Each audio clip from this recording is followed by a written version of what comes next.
Boleh nggak rakyat Indonesia protes? Boleh, tapi mesti sopan. Protes tapi sopan. Boleh kritik? Boleh. Kritik tapi sopan. Artinya jangan kritik.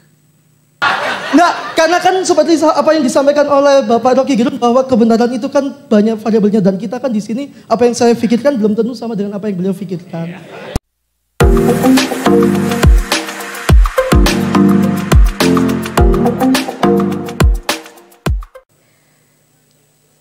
Selamat datang Kepala Pusdiklat Teknis Peradilan Mahkamah Agung Republik Indonesia Bapak Samsul Arif, Yang Mulia Bapak Edi Riyadi Hakim Agung pada Mahkamah Agung Republik Indonesia dengan pembicara Bapak Rocky Gerung. Selamat datang. Selamat datang. Hadirin dimohon duduk kembali. Terima kasih. Bapak Ibu yang di belakang bisa memposisikan duduk yang paling depan karena masih kosong, mengisi kursi yang paling depan. Silakan Bapak Ibu yang di belakang.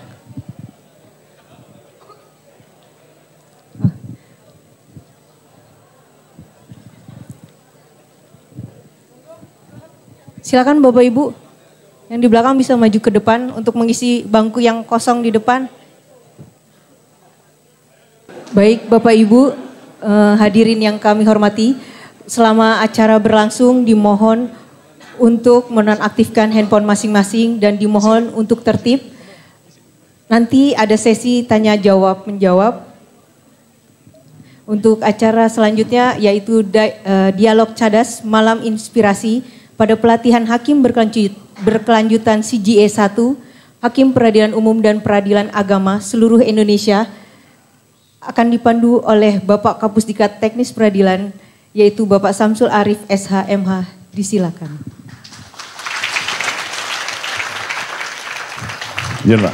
Bismillahirrahmanirrahim. Assalamualaikum warahmatullahi wabarakatuh. Salam sejahtera, selamat malam untuk kita semua. Ya.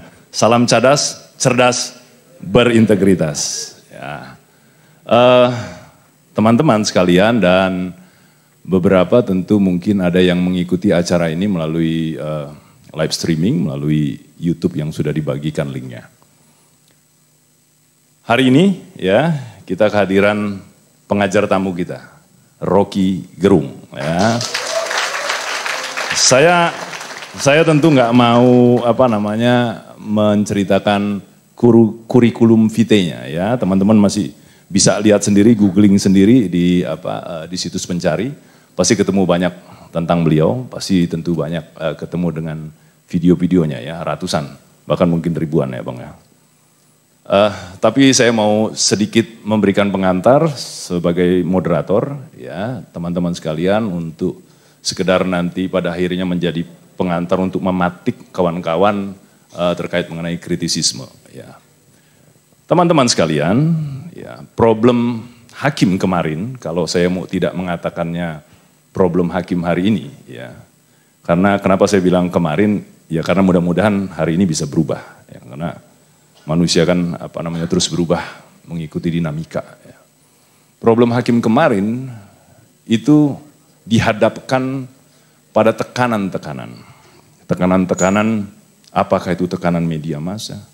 Apakah itu tekanan-tekanan pengaruh atau tekanan-tekanan imaterial lainnya yang kemudian memaksa hakim untuk menjatuhkan putusan di luar dari kehendaknya, di luar dari keinginan, di luar daripada rasa keadilannya.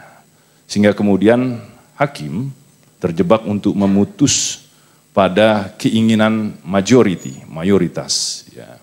Kita belajar tentu terkait mengenai paham utilitarianism,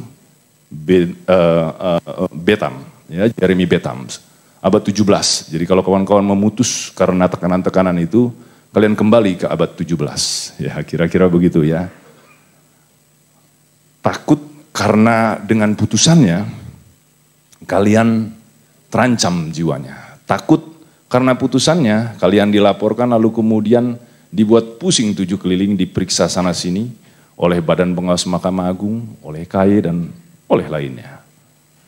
Teman-teman sekalian, problem kita kemarin, kalau tidak saya mau mengatakan yang problem hari ini, bahwa teman-teman hakim banyak sekali putusannya yang dipertanyakan legal reasoningnya.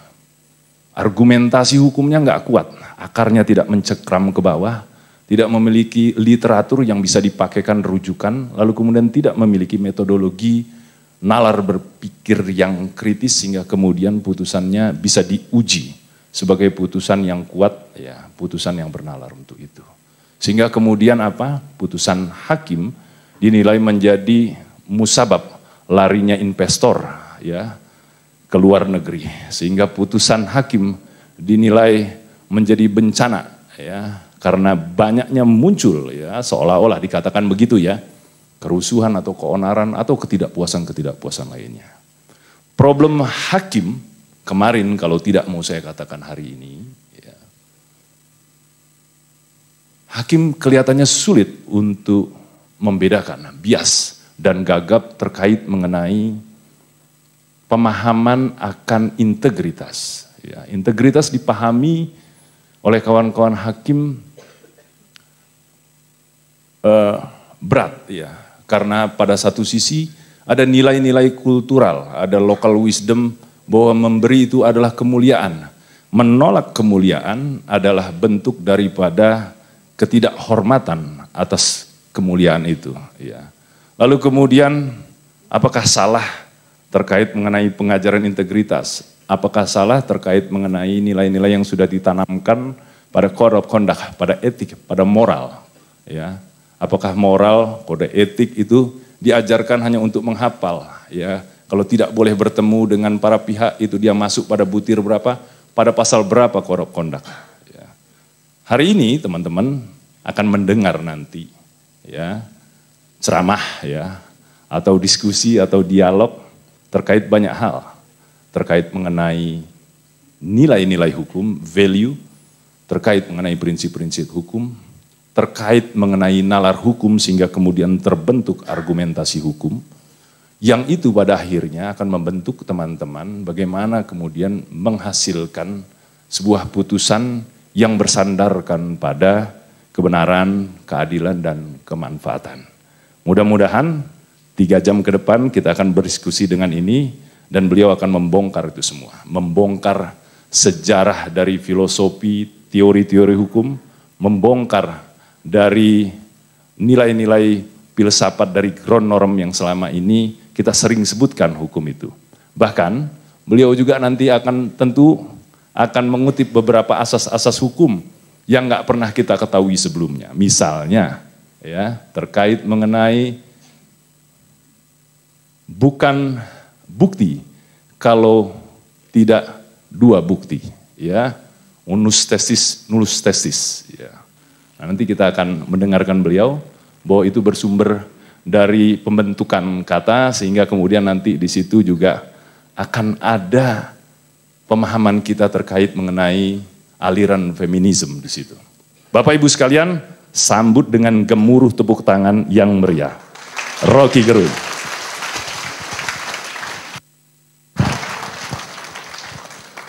Oke, terima kasih teman-teman. Itu teman saya Arif dan dia kasih selalu semacam umpan untuk membekuk saya. Saya ingin dibekuk oleh nalar, bukan dibekuk oleh apa namanya nih? Borgol. Saya mau dibekuk oleh nalar. Borgol pertanda kriminalitas, tapi di belakang borgol ada sinopsis tentang kekuasaan itu. Kenapa mesti diborgol? Lambang apa borgol itu? Lambang keadilan? Bukan. Lambang keadilan adalah Temis, Dewi yang ditutup matanya. Jadi bagian pertama adalah coba kita putting reason first. Akal dikedepankan dulu supaya kita saling menguji jalan pikiran hukum. Kalau saya ucapkan satu kata itu datang dari kosak yang ada di saya, yang saya benamkan di kepala saya melalui kebudayaan, ideologi, agama, filsafat. Kata itu bisa berbeda dengan Anda yang mengapungkan kata itu justru untuk keluar dari kepungan kultur, kepungan peradaban tuh. Jadi setiap kata yang kita ucapkan, di dalamnya ada situasi semiotis. Artinya kata itu tidak pernah stabil. Dia oscillating. Ding dong ding dong ding. Karena kita tidak hidup di dalam satu variabel, kita hidup dalam banyak variabel tuh.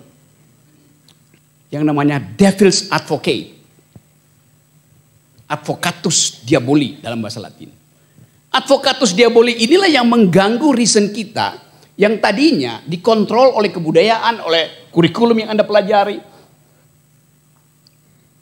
Saya menyebut istilah justice, keadilan. Kata yang kita ucapkan itu mewakili satu zaman. Bagaimana kita lihat satu istilah genealoginya panjang. Karena itu kalau saya sebut pengertian rakyat di zaman revolusi Prancis beda dengan pengertian rakyat di Indonesia. Rakyat Indonesia disebut kawulo. Boleh nggak rakyat Indonesia protes? Boleh, tapi mesti sopan. Protes tapi sopan. Boleh kritik? Boleh. Kritik tapi sopan. Artinya jangan kritik. Itu bedanya antara kata rakyat dengan kata rakyat di Prancis dan di Indonesia. Jadi itu pengertian-pengertian dasar yang membuat kita sebagai hakim kadangkala referensinya apa? Makar. Yang mana yang disebut makar? Jadi istilah-istilah hukum selalu ada genealogi, ada social originsnya, ada asbabun nusulnya. Nah bagian itu yang saya kira menarik untuk kita bicara malam ini. Tentang apa aja. Sebelumnya coba kita bikin permainan dikit. Tadi Pak Aris mengatakan, coba kita bongkar dulu reason kita, cara kita. Menangkap gejala sekaligus cara kita untuk mendekati persoalan secara kritis. Nah, ini ada papan tulisnya, saya enak juga nih ada. Oke ya, coba kita uji sedikit kemampuan kita untuk, saya tulis satu kalimat di sini misalnya.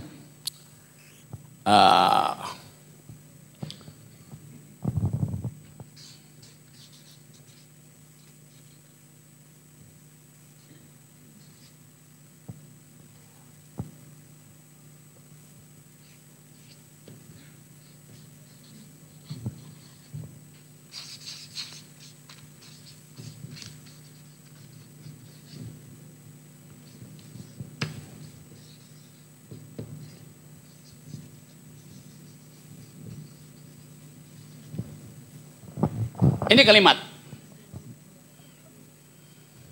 There is 3 mistake in this sentence. Ada 3 kesalahan di kalimat ini.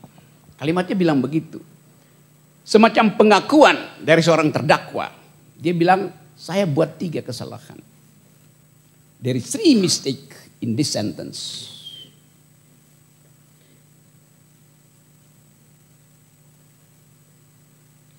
Siapa yang mau cari 2 kesalahan itu? Ya, silakan.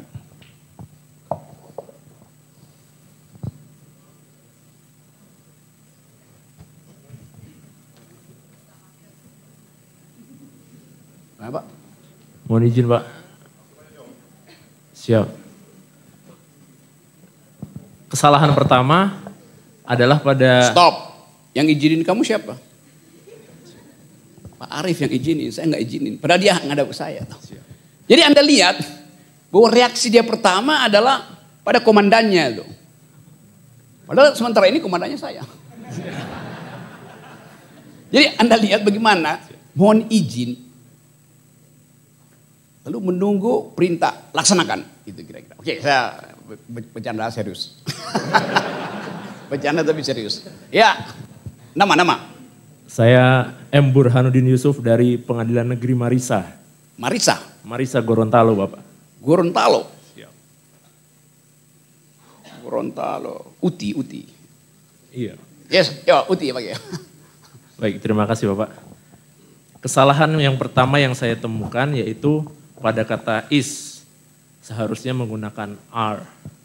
Yang kedua, pada tulisan mistake harusnya single S, mistakes dengan akhiran S. Itu berarti sudah 2 kesalahan. Jadi saya dapat 3, mohon maaf. Tadi mintanya 2, saya dapat 3. Yes. Udah. Padahal dia bilang ada 3, dia cuma dapat 2. Yang satu dikorupsi. Terima kasih. Oke ya, kita lanjut ya. Siapa yang... Oke.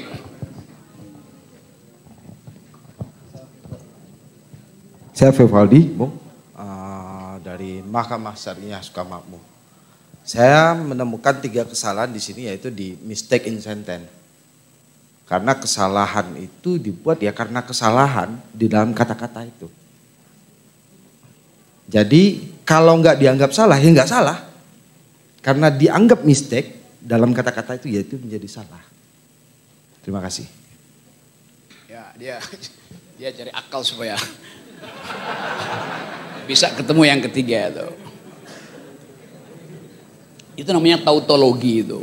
Anda bikin tautologi aja tuh. Ya kalau mistake dianggap salah ya salah. Kalau mistake dianggap benar ya benar. Apa poinnya? Oke, paling enggak udah ada kenekatan menjawab.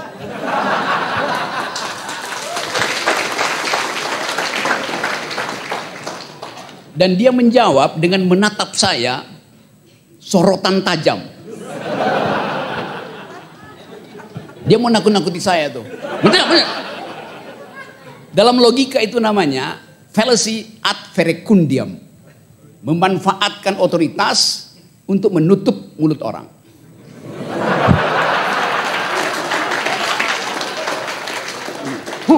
Ya kalau salah ya salah. Mana salah. Oke bro. Yang lain. Ya. Silakan. Kamu duduk di situ aja. Duduk di situ. Enggak di situ aja.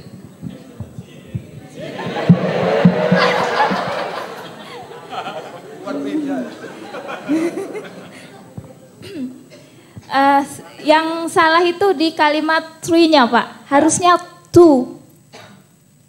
Jadi kan kalau tree itu yang salah kan cuma are sama ini. Mistakes. Jadinya yang salah ya tree. Harusnya there are 2 mistakes in this sentence. Itu. Jadi dia anggap saya salah menulis. Padahal saya sengaja bikin tree. Ya. Oke. Yes.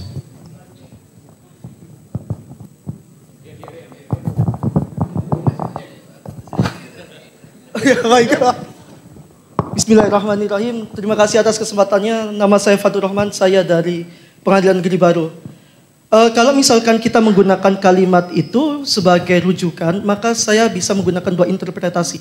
Interpretasi pertama telah disampaikan oleh sahabat saya Burhanuddin. Ya, artinya kamu tinggal satu, jangan tinggal dua. satu. Nah, tinggal satunya adalah terletak pada punctuationnya, tanda baca. Saudara tidak menentukan titik di sana, sehingga di sana itu ada satu kesalahan. There are 3 mistakes in this sentence. Sebuah kalimat tanpa ada tanda baca itu belum sempurna. Jadi itu kurang titik, punctuationnya kurang, tanda bacanya. Titiknya di mana?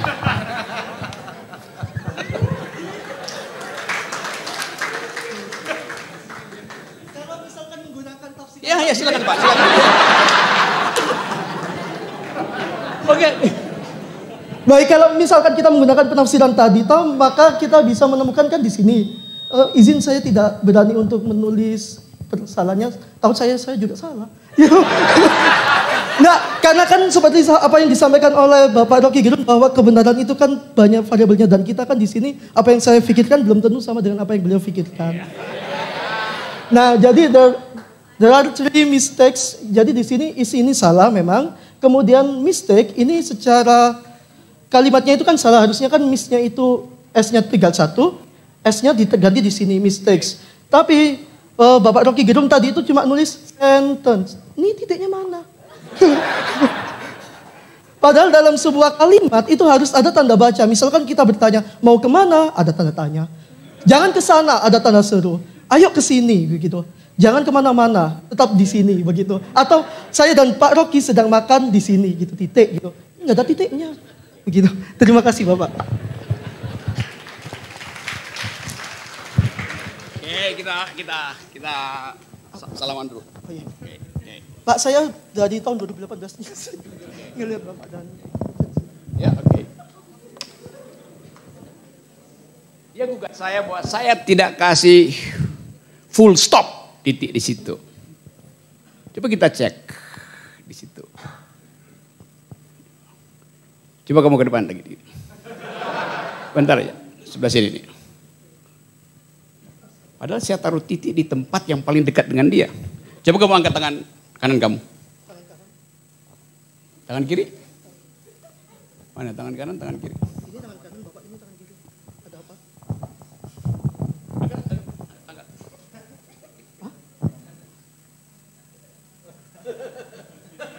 Titiknya saya taruh di sini. Oh. Tapi mohon maaf Bapak, ini slide Bapak. Jadi bukan itu. Kalau Anda lihat dari 3 km dia jadi titik. Itu cuma cara untuk ngeyel. Jadi saya bikin eyelan. Dia nggak sangka tadi spidol itu saya tempelin ke dia. Jadi titik itu ada di situ. Ayo kita adu ngeyel. Oke. Yang lain tuh oke. Ada yang lain. Saya balik pada dia tadi. Oke, Mbak, Neng, Mbak atau siapalah. Ayo. Saya menemukan 3 kesalahan itu di istri dan mistake. Istri Dan mistake. Okay. Ketika tree ditekankan maka is dan mistake salah. Is harusnya menjadi are dan mistake seharusnya menjadi mistakes. Ketika mistake yang ditekankan maka tree yang salah. Seharusnya there is one mistake in this sentence. Terima kasih.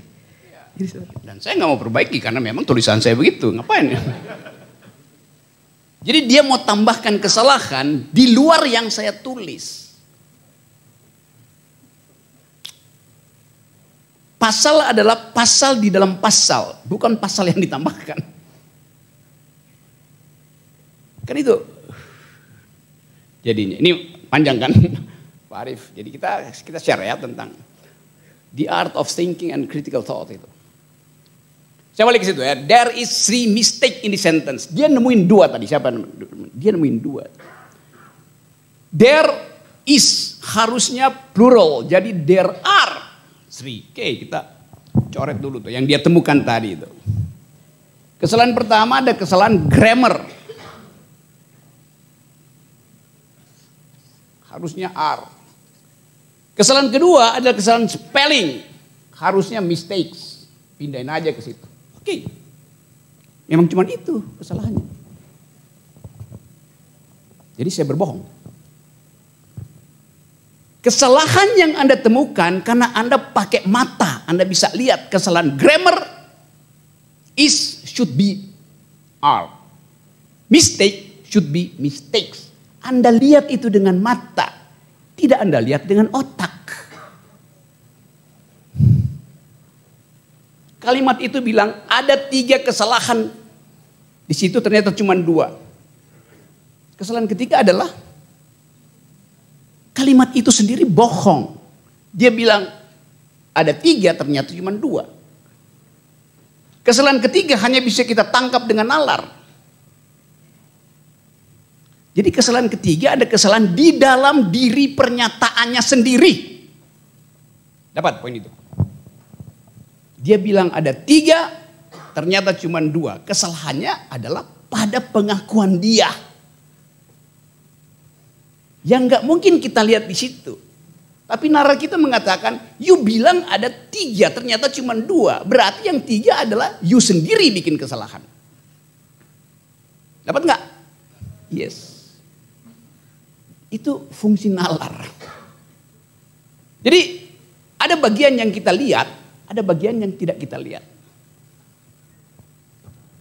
Dewi Keadilan ditutup matanya, dia nggak bisa lihat problem, tapi nalarnya bisa lihat. Itu pengertiannya tuh. Jadi ada sesuatu yang sublim di dalam upaya untuk menegakkan keadilan. Tadi Pak Arief terangkan dengan baik tadi, bahwa putusan itu kendati adil, tapi tidak fit and proper dengan kekuasaan. Putusan itu membatalkan investasi. Putusan itu menghasilkan kecemasan politik, padahal itu putusan hakim. Kenapa ada variabel ekstra legal yang diselundupkan untuk mengacaukan koherensi putusan? Dari segi teori hukum positif bahwa putusan itu basisnya adalah argumen-argumen di atasnya yang koheren, yang kita sebut sebagai Stufenbaum teori, Hans Kelsen, Kelsenian. Kalaupun itu dipakai secara tepat, walaupun saya kritik Kelsenian, penggunaan Kelsenian di Indonesia, tapi bahkan yang udah koheren diganggu oleh variabel eksternal tadi. Variabel politik, variabel feodal, variabel uang, segala macam. Apakah hati nurani hakim terganggu? Itu bukan problem saya. Yang punya problem saya adalah nalar itu tidak tiba. Oke, sampai di situ dulu ya, bagian awal.